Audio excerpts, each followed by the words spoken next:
Gundam だ。 Hey, what is up everyone? Welcome back to another Mecha model kit review, and today I'm taking a look at the high-grade Huckebein Mk-II, and this is from Super Robot Wars OG. Now this is the third one of these I've taken a look at. The other ones you can check out if you want are the high-grade Alt Eisen and the high-grade Gespenst. Both of those are absolutely fantastic quality model kits, and this one is too. And if you are looking for one of your own, I will throw a link down there in the description. But yeah, let's get right into it with this totally not a Gundam. Gundam だ。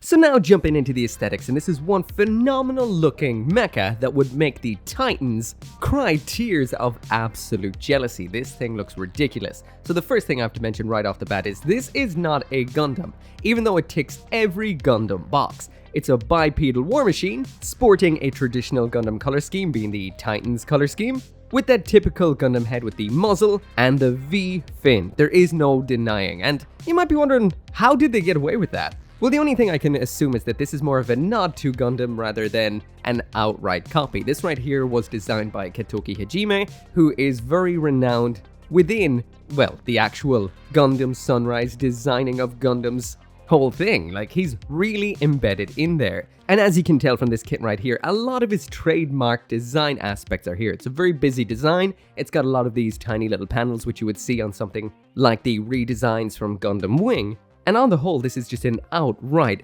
gorgeous mecha model kit. I mean, seriously, it's even got those Gundam Wing ears up on the head. How cool is that?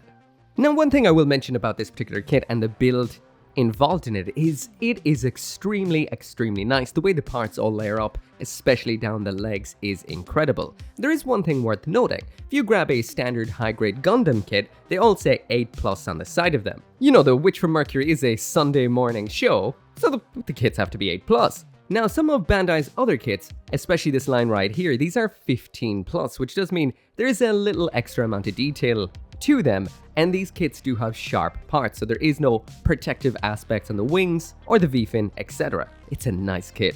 So speaking of Witch from Mercury kits, there it is side by side with the high-grade Aerial Rebuild, and there is the high-grade Rubris Ur. So we'll mention, when it comes to the price point of this particular kit, it's almost 3 times the price of these. These come in at about 1,700 yen, which as of right now is about $13 or so, whereas the Huckebein Mk-II costs 4,950 yen, which is about $37. So would I say this kit right here is 3 times as good? Well, not necessarily. I guess it's more of the less popular series tax on this right here. There is a lot of detail, lots of color separation and all of that going on in here, so it is a very nice kit, albeit a little bit on the pricey side compared to Gunpla, that is. So when it does actually come to non-Gundam looking kits like this right here, what I always wonder about is compatibility. Now, the design of these particular kits does come with ball joint shoulders, so the ball is pointing out like so, and when it comes to the legs, of course, if you want to use it for some Gundam customizations, that is what we've got right there for the leg part. Let's see if we can get out of the way. These out with something like the aerial. Now the aerial shoulders, also a ball joint, so let's see if we can pop that in. Is it the same size?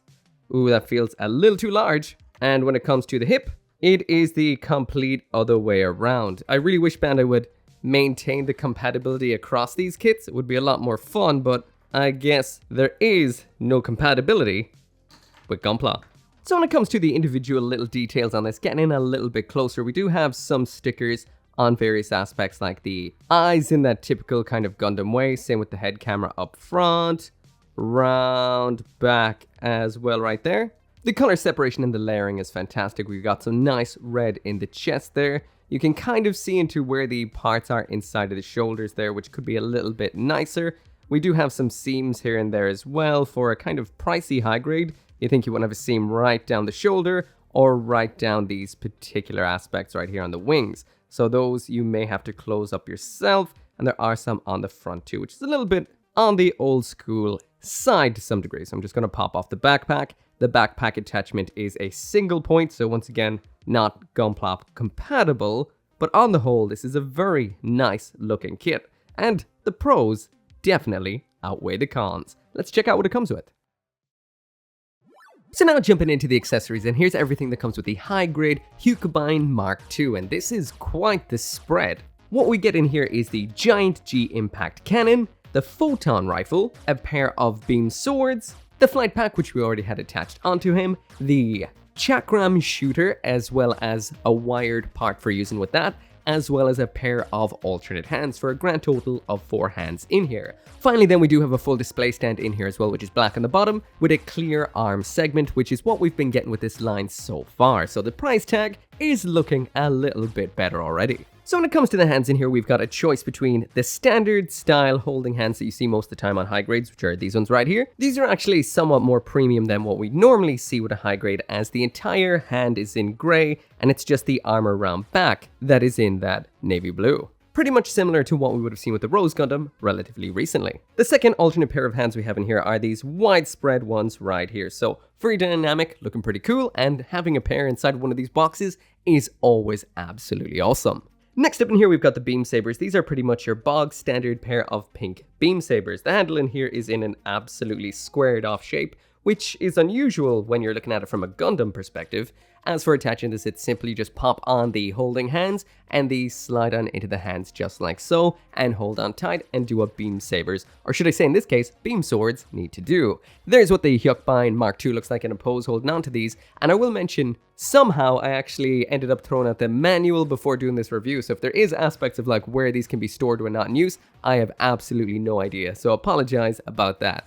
My review room right here is still being built around me while I'm making these, so that does mean like every now and then something will end up going where it shouldn't. So next up in here we've got the Photon Rifle, which is this kit's answer to the beam rifle. This is extremely nice. It is in 2 colors. That of course is the grey as well as the white. The end of it drives me a little bit on the mad side, however, because we do have quite the obvious mold on there, but it's not the worst. Besides that though, the overall design is quite nice. You cannot remove the magazine. It is fairly simple, but it is detailed. And we do have a sticker for the sight segment, which is the white part up top. Attaching it into the hand is super simple. You do have to just pop the front of the fingers off, attach the fingers onto the grip of this weapon, and then just pop it all back on just like so. And this does hold onto this weapon really well. Just make sure the ball joint is pushed all the way in. So anyway, there's what the high-grade Huckebein Mk-II looks like holding onto the rifle, and this does look pretty damn badass. But what's even more badass is this whopper of a weapon right here. So when the rifle is not in use, you do have a little bit of a peg adapter segment back here, just pops out like so, and then the rifle just attaches onto that, simple as and nice and secure. So if we're going to be taking a look at that big old weapon, we will need to get some support underneath this thing, and that is where this comes in, which is the action base. This is your standard action base 4, I think it's 4, or is it 5? I always mix them up, but with an extra long stand segment. So the Huckebein Mk-II has the standard Gunpla kind of hole, so that means it's just 3mm, you pop them on just like so, and this holds on rock solid, and there it is. And I guess it's about time to check out that beast of a weapon that funnily enough is referred to as the G Impact Cannon. G? Gundam? Come on. So I will mention there are a multitude of options for holding on to this. Again, I will mention I have lost the manual, so I'm just kind of doing this based off of the pictures that I see. For example, there is a peg hole right here, which I'm not necessarily sure what it's for. And by peg hole, I mean peg. But yeah, first off, I have noticed that this does have a little bit of a handle up top, so I'm just wondering if the hand can grab onto that. So far, it's seeming like it can. Pop those fingers on like so it can be held onto. And I assume this is just so it can be carried around like so when it's not in use. So down towards the non-business side of this, we do have a bunch of moving parts. This flap that opens like so, and these 2 parts open out like this, and the handles turn inwards to be well held onto.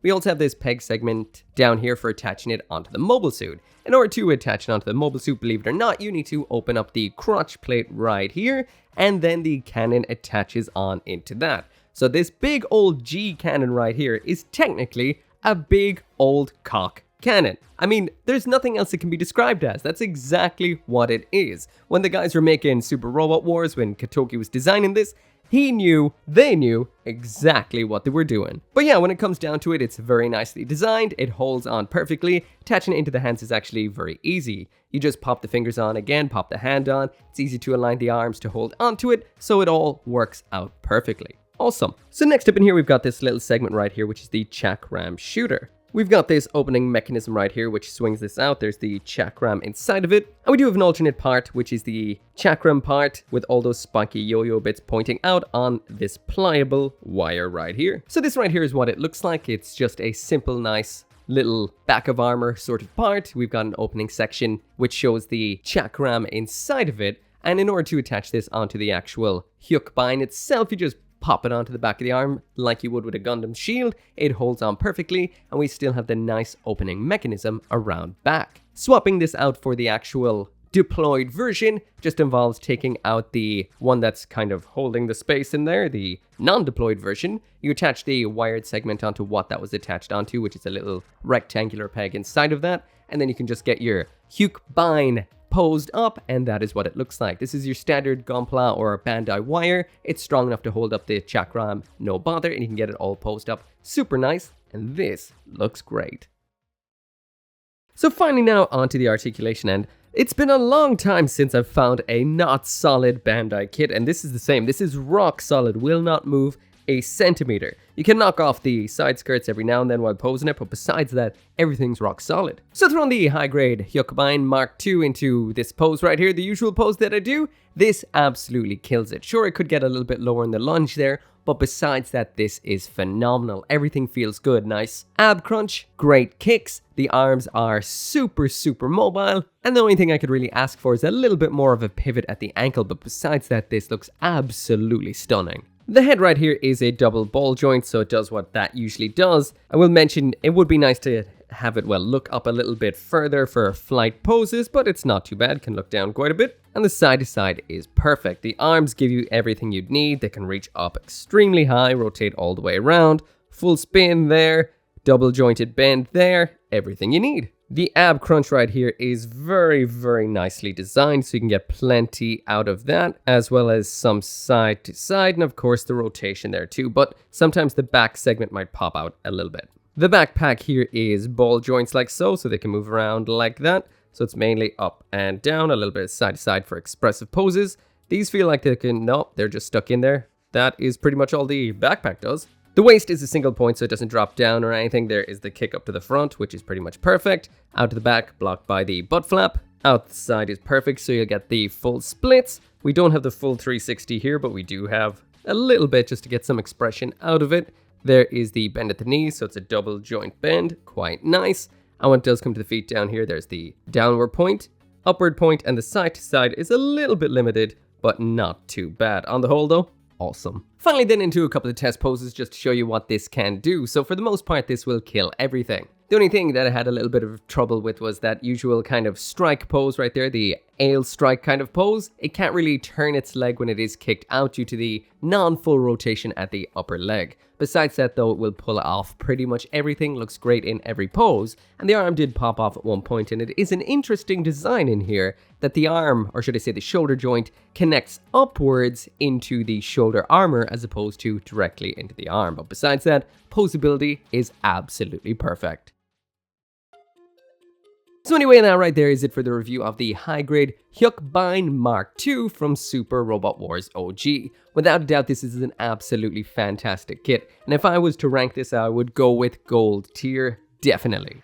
It's an absolutely solid high grade that looks phenomenal out of box with not that many stickers. When it comes to the accessories, this is one hell of an arsenal without a doubt, all of which a lot of fun, and that G-cannon is absolutely ridiculous. When it comes to the articulation, it is very solid and can pull off the vast majority of all poses. It's very nice. The only thing I'm not the biggest fan of is the price point. It does feel a little bit on the expensive side. I guess that is the case with non-Gundam kits because they're not as popular, but at the end of the day, it's a very high quality kit that does look fantastic, and I do think it's worth it. Gold tier, fantastic kit, highly recommend. I'll throw a link down there in the description. As always, thank you so much for watching. Make sure to come back for more Mecha model kit reviews, and I'll see you next time.